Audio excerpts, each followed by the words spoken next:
Life doesn't happen to you, it happens for you. Sometimes I think that's the only thing that's important, really, is just letting each other know we're here, reminding each other that we're part of a larger self. You are the vanguard of knowledge and consciousness, a new wave in a vast ocean of possibilities.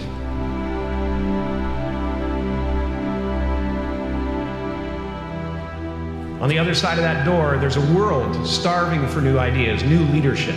I've been out there for 30 years. It can be rough out there, but that's okay. Fear is going to be a player in your life, but you get to decide how much. You can spend your whole life imagining ghosts, worrying about the pathway to the future, but all there will ever be is what's happening here. And the decisions we make in this moment,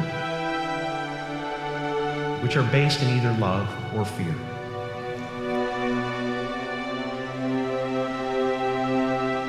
So many of us choose our path out of fear disguised as practicality. What we really want seems impossibly out of reach and ridiculous to expect, so we never dare to ask the universe for it. I'm saying I'm the proof that you can ask the universe for it.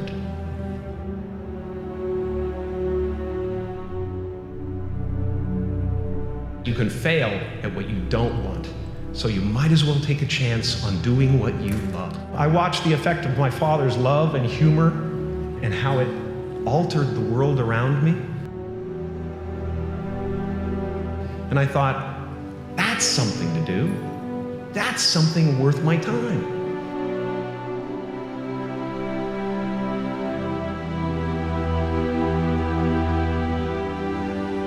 I realized one night in LA that the purpose of my life had always been to free people from concern.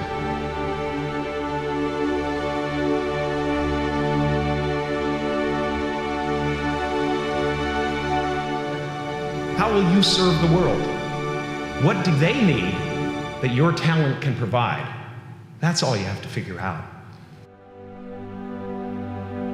The effect you have on others is the most valuable currency there is. Don't let anything stand in the way of the light that shines through this form. Risk being seen in all of your glory. I've often said that I wished people could realize all their dreams and wealth and fame, and so that they could see that it's not where you're going to find your sense of completion. My soul is not contained within the limits of my body. My body is contained within the limitlessness of my soul.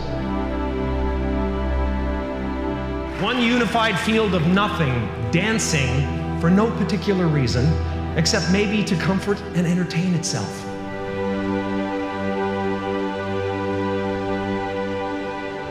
The imagination is always manufacturing scenarios, both good and bad, and the ego tries to keep you trapped in the multiplex of the mind.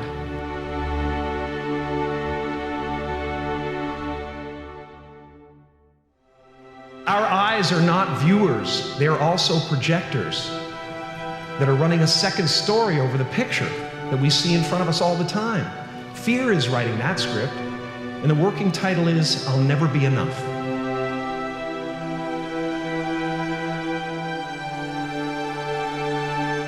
No matter what you gain, ego will not let you rest. It will tell you that you cannot stop until you've left an indelible mark on the earth, until you've achieved immortality. Relax and dream up a good life.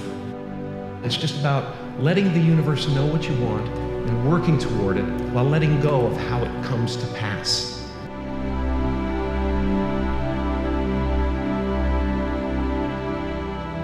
Your job is not to figure out how it's going to happen for you, but to open the door in your head. And when the door opens in real life, just walk through it.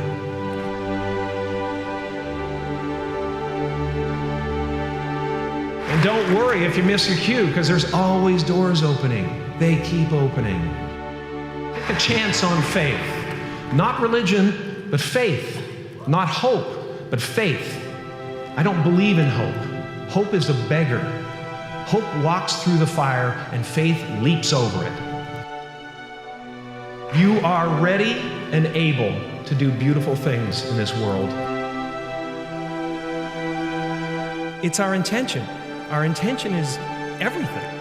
Nothing happens on this planet without it. Not one single thing has ever been accomplished without intention. I was a little kid, and I would sit there and I would try to figure out what it meant, what it was all about. Why are we here? What is this? And one day I read something from Buddha that said that all spirituality is about relieving suffering. There are generations growing up right now who are learning to lie, that lying is okay, that you're supposed to hate half the country.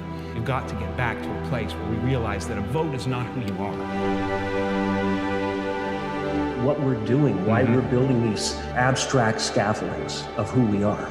You know, I'm a Canadian American, and I'm this, and I'm that, and I'm a Catholic, and I'm that, and it's all abstract stuff. And when you drill down, there's no you left. I really cherish that, and we are all one thing.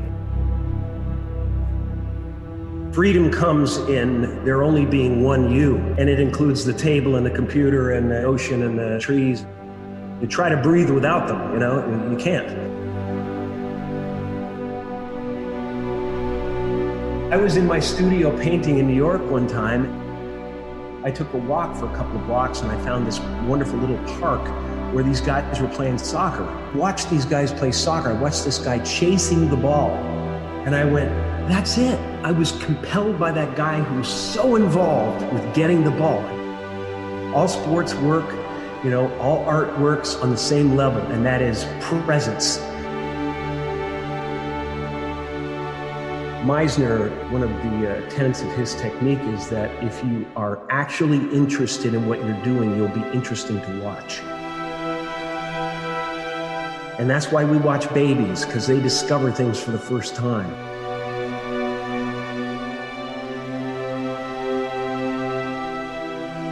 No one gets through this life, it's too challenging and there's too much stuff coming at us. We don't have the bandwidth to handle it. We have to find ways to escape it. We have to turn the gadgets off. We have to find moments in nature. Meditation is helpful, really helpful.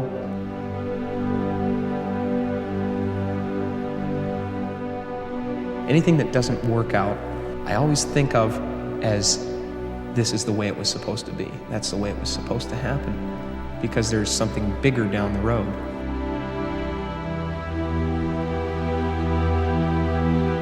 I'm finding that people are, for the most part, accepting of another kind of way of looking at things or letting go of a character. I do believe in manifestation, the power of that kind of stuff, but I don't believe that any of it matters. You know, this mattering is, to me, a human construct, born out of a need. The same need as you have to have, you know, deities and things like that. I believe in an energy of God. Everything is divine.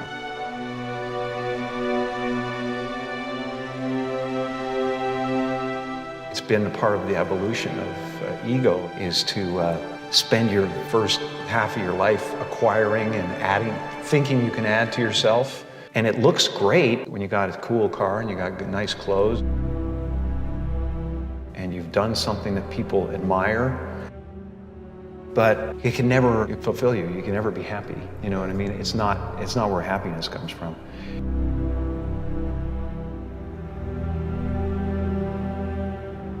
The feeling of wholeness is a different feeling than meanness. I don't exist. They're all characters that I played. I played the guy that was free from concern so that people who watched me would be free from concern.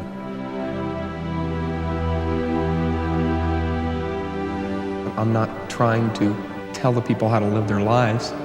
I'm just having fun trying to transmit that to the audience and trying to get people to feel that.